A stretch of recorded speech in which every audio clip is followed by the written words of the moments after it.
ilanga lesabatha, letsatsi la sontaha, ilanga labo baba Masango, letsatsi la bontate Masango, ilanga labo baba Mara, letsatsi la bontate Mara, ilanga labo baba Masango. letsatsi la bontate Matsosa. Kuthiwa mabena. Kgotso.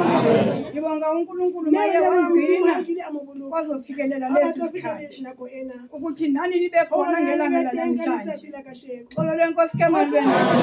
Okokuqala nikhalele yami inhliziyo ngithi baba Masango nomme ana ulungise inhliziyo yakho. Ubaba Masuso ngaso sonke isikhathi ubethike ekhuluma athi sicelele izinhliziyo zethu ukuthi sihlakane sibe bakhe. Uxolo lenkosi malibena. Uxolo lenkosi malibena. Ndinibizile bantu bakaNkulunkulu.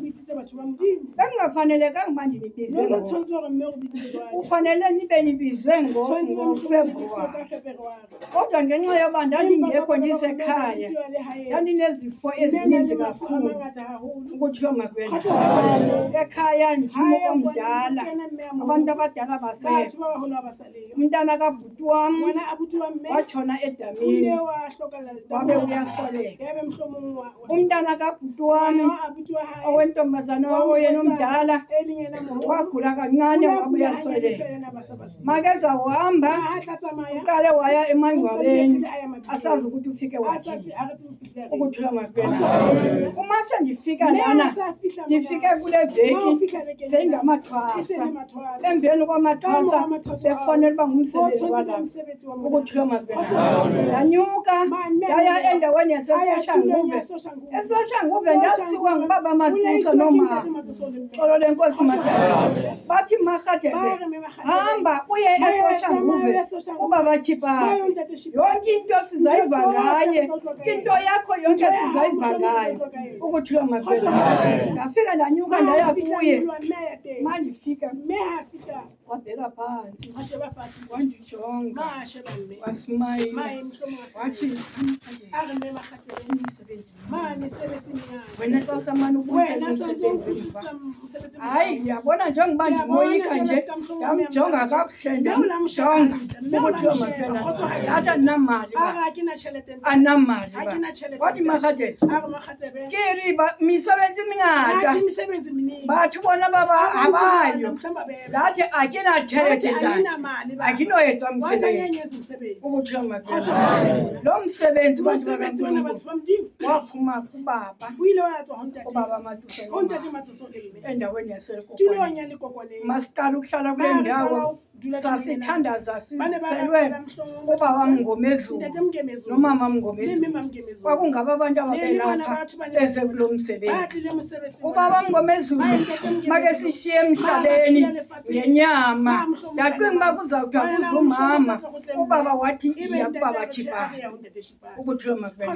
Ngeke umuntu kaNkulunkulu kuleyo ndawo leyo uNkulunkulu kababa Masango engathi angabanayo. Ndinibizile bantu bakaNkulunkulu.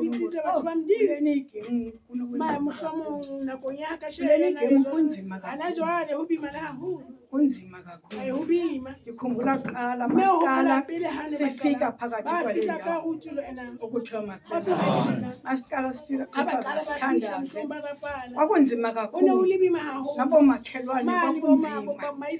Sade saya nasekhoti sathatha sasiwa ekhoti ngenxa yokuthandaza kule ndawo ukuthiwa makubena. Umakhelwane wam ongemva ethi mna ndimsithile abantu abambona apha endleleni ukuthiwa makubena. Kodwa wathi umantyi makethetha wathi wena wawuvumela ntoni uba indlu yakho ibe ngasemva ukuthiwa makubena. Wathi makegweba umantyi wathi ndicela abantu bakamasipala banike lo mama nalo tata isiza sokuthandaza ukuthiwa makubena. Ukuthiwa makubena saba siyiwinile icase ukuxolo lenkosi makubena. Emveni koko waphinda kwakhona wabuya kwalo makhelwane wam wahamba wayosimangalela wathi thina sibhafa abantu lapha siyarasa senza yonke le nto lena siyakhe nendlu apha amanzi angena phezu kwezitena zakhe ukuthiwa makubena. Ukuthiwa makubena nalapho kulo ndawo saphinda samhlula. Xolo lenkosi makubena. Niyazi into zabapha abaprofeti angeke zenizazi uma silapha e-police station sathunyelwa umsenjona ongena wasezulu ukuthi lo makwena bayafika apha lo tata wathi tata ukhala ngantoni ukhala ngokuthi abantu babhafa abantu wathi manje wena ukuthi lo makwena wathi wena intoni naleyo ndayiwina wakhalala waba nomsindo wathi kuthi ukuthi mina ivakala into endiyithethayo kumanyelwa lo mama kuphela ukuthi lo makwena wathi enye into eyenzekayo lo mama xa inomsebenzi akasiceleli kanti utata uRhadebe wayesihalela ndaphendula mna kuqala ndathi ungamlandi nje kule ndawo akuyo enze bazokuxelela bakhona umsebenzi lande ukhona bafanga ukuthi lo makwena senditsho ukuthi bantu bakaNkulunkulu oko ndiloko ndifumana inzima phakathi kwale ndawo ngamanje seke ngekho baba uRhadebe sifumana ubunzima ukuthi lo makwena sikelani sithandazise ubunzima esinabo aba sibeka abatata ababekezeleyo phakathi kwale ndawo abantu bayakhuluma la ngaphandle abantu ekomponi bayakhuluma bathi mabekhuluma nabo tata bathi he nifuna ntoni laphayana niyothandaza kulaa mama ungena ndoda ukuthi lo makwena nithi nogqiba ningabotata nibe niyothandaza phantsi komama ukuthi lo makwena anditshoyo ke ndiyababeka baba Masango noMeana abahlomelela amandla bangayiphi amandla endleleni xolo lenkosi ke makwena ndiyacela abantu bakaNkulunkulu nikhe nisithandazise kakhulu iCOVID ihambe nabantu abantu kule tenda abakho abantu kule tenda ukuthi lo makwena noba babendimxelela loo nto ubaba uthe kwanele maRhadebe kudala usebenza igusha wathi kufanele wenze inkomo le yakho yomthetho ukuthi lo makwena ikhumbula ngomnye unyaka ndaya elikokwaneni ndandiyocela kubaba ndicela uba umsebenzi singawenzi kuba sibona ingxaki ukuthi lo makwena ndithe ndingekakhulumi kubaba wathi ubaba maRhadebe uzothi ngoku umsebenzi awuzuwenza uma uzuwenza uyele uvale wena nabantwana bakho andikayithethi le nto kuyi yivale wena nabantwana bakho zange ndenze umgidi mna kwakho umgidi wakwakho ngumgidi owaziswa ngubaba Masango noMeana iva ubumenemene kuthiwa ubumenemene baqala kumadoda ndaqala nam ndaba yindoda enkulu ndathi cha baba bendizocela indlela yomsebenzi ukuthi lo makwena bendithe ndizovala umsebenzi andikawuthethi uyawuthetha umntu kaNkulunkulu ndithi cha baba bendizocela indlela yomsebenzi yena sekudala eyibonile ukuthi lo makwena ngoku njengoba lo msebenzi ungabikho kwaba nobunzima abantu bagula apha balala ezibhedlele kwaba nzima kwayezantsi kwayaphezulu ebantwini ndacinga ukuthi uba Masiso wayetheni ukuthi lo makwena ukuze kube khona namaxilongo phakathi kwale ndawo mna ndabona ndiseRhutshong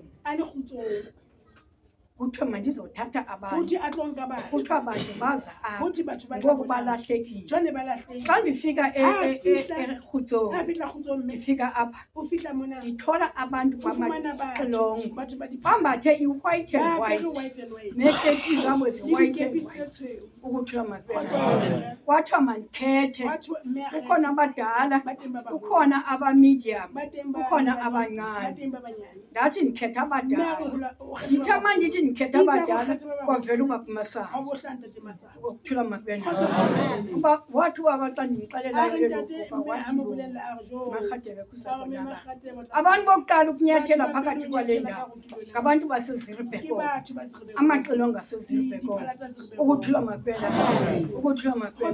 kwaya kwaza amaxilongo asesibukeni ukuthiwa makubena enjababonga labo bantwana uNkulunkulu angathi akasigcinela ndiyababonga akakho utata akakho umama kodwa ndiyababonga ndiyabaqela uNkulunkulu aphe uNtate Siyanga amphe amandla nomlingani wakhe bakwazi akho nje nzima njengamaxilongo kunzima isonto amaxilongo kunoba kunjani ukuthiwa makubena kwaya kwalandela amaxilongo asesoshanguve ukuthiwa makubena ndiyanibonga nonke manizile niyeke iindawo zenu nashiya loo makhandlela neza phakathi kwale ndawo ndithi uNkulunkulu kaBakumasango noMeana ingathi anganibona asihlanganise asenze sibe banye phakathi kwale ndawo yiyo le nto ndithi ndithusa ndipila yenu ukuthiwa makubena uthi Mongameli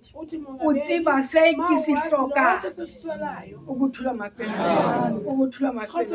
antsheyo ke bantu bakaNkulunkulu ucela umthandazo bekubaba Mhlongo nomama abantu abathunyelelwe kule ndawo bekubaba amakwasi nomama abantu abathunyelelwe kule ndawo bakhitshwe ngubaba Chipape endaweni yaseLikokweni endaweni yasesoshanguve ukuthiwa makubena ingathi ngingathola inhliziyo yokuba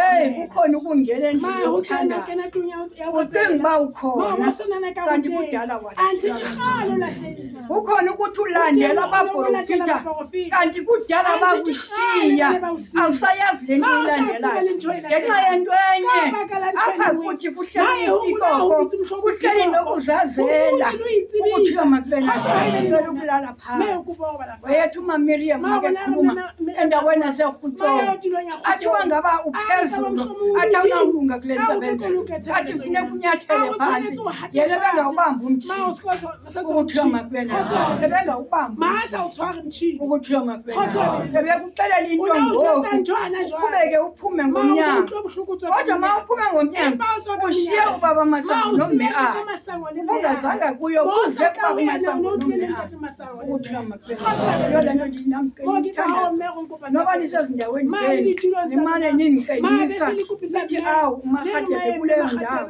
ngicela iinyawo ezingiphetheyo endingakwazi nokuhamba kunzima andikwazi nokuhlala esitulweni funeka ndihlale imizuzwana kube sendihleli phantsi ukuthiwa makubena nto ndiyanibonga iswele imilomo ndiyanibonga ndiyanibonga bomama ishiye indawo zenu ukuthiwa makubena ndibeka umntana katata ophakathi wayo usistar wami lona ekhaya emva uhlala ngapha eAlexandra ukuthiwa makubena akanamama akanatata nosemzini izinto zagqitheka ndiyamxelela uthi uyazi phayana eAlexandra mandibetha intsimbi uthi abantu bayangena batoyitoye bathi yangxola ngale ntsimbi betha le ntsimbi apha endlini yakho suphuma ume ngaphandle ubethe intsimbi ukuthiwa makubena ndiyamcebisa naye semncane ukuyena zenza ndithi xa ndithi mncinci wathi mdala mina sisiyamnene sizabona izimanga ukuthiwa makubena anditsho ke ndiyanibongela naye ndimcelela indlela ejikayo ngelanga namhlanje uNkulunkulu kaBakumasango noMeana angathi angabanawo bongela abantwana bakaMaMiriam ndiyanibongela bakaNkulunkulu heyi kufuneka ubunye ngoku kufuneka ubunye ngoku hayi leyo ukhetha uzibona ukuthi wena nguwo bhetere uba ngabe ungangeni kule teketse 30-28 awukho sendleleni ukuthiwa makubena ayikho leyo nto masihlanganeni sikhumbule abazali bethu ukuthi babesithini nakuthi basixelela kanjani njengencwadi yekaThilelo uma ithetha ithi ndikufumanisile ukuthi uthi unalo igama lokuphila kodwa andifumananga misebenzi elungayo kuwe leka abantwana uNkulunkulu aniboleke bona njalo vula amavula kuparlamente ncema uNkulunkulu ekhaleni kwakhe konke bonakala umbonakalisa umcelela impilo uNkulunkulu kungaba masango kungaba amathiswana ma ngesandla sikababa moya ingcwele Jehova noma mbonakala ukhanyisa kananjalo ngokuvuleka moya ingcwele ngokuhlaba kwakhe moya ingcwele ngabilisela amasi ngibona bakwabaleli uthuli babonakale bembonana kanye ekhaleni kwakhe konke asingafuni wakhe